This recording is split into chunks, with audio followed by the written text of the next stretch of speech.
A et B représentent deux espèces réagissant via grand F et grand G et diffusant via DA et DB.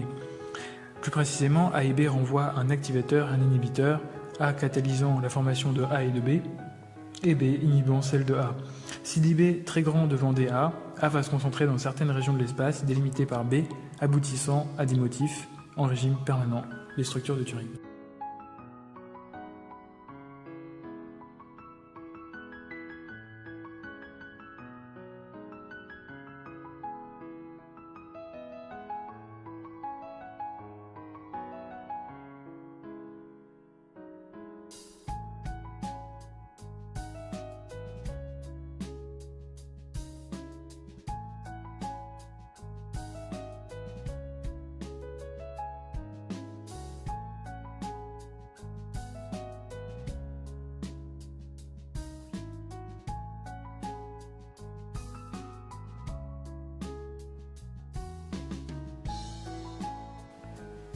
Comment avons-nous procédé en pratique pour obtenir nos oscillations? Alors d'abord, on a commencé par faire trois solutions. Une solution S pour stabiliser la microémulsion, deux solutions aqueuses, parce que c'est une émulsion directe, qui contiennent donc AS1 et AS2, qui contiennent à L2 tous les réactifs nécessaires dans les concentrations voulues, mais qui ne sont pas réactives quand on les prend séparément. Voilà. Dans AS2, on a ajouté un indicateur, la phénanthroline, donc qui est rouge sous la forme Fe2+, réduite, mais est bleu sous la forme Fe3+, oxydée. Voilà.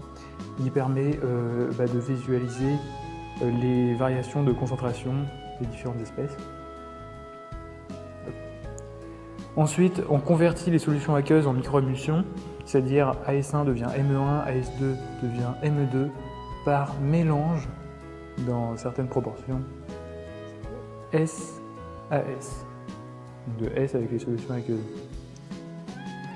Et dans l'étape finale, on mélange ME1 et ME2 dans un bécher à part, ce qui donne lieu aux oscillations souhaitées.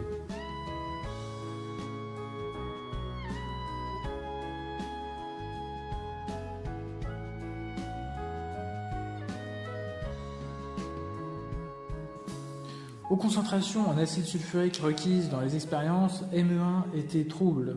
Donc on a décidé d'investiguer par imagerie infrarouge, puisqu'on soupçonnait depuis longtemps l'acide sulfurique de dégrader le surfactant AOT.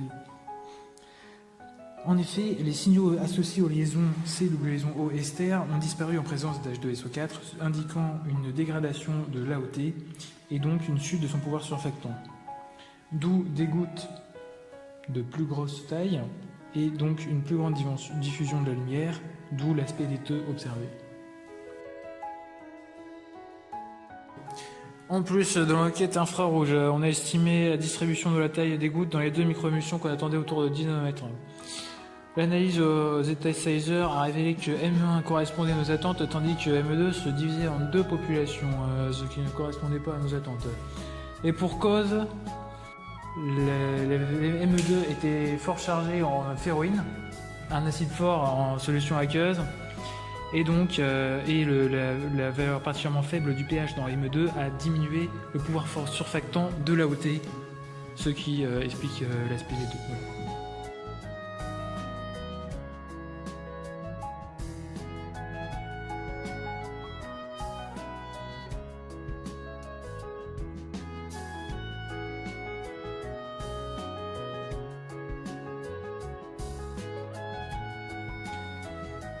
On a mesuré l'absorbance d'un mélange équicorps des deux microémulsions avec le temps, puis tracé l'évolution de la durée d'une oscillation, soit de type rouge, soit de type bleu.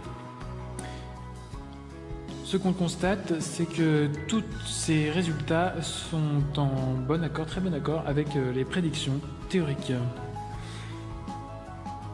C'est donc un succès.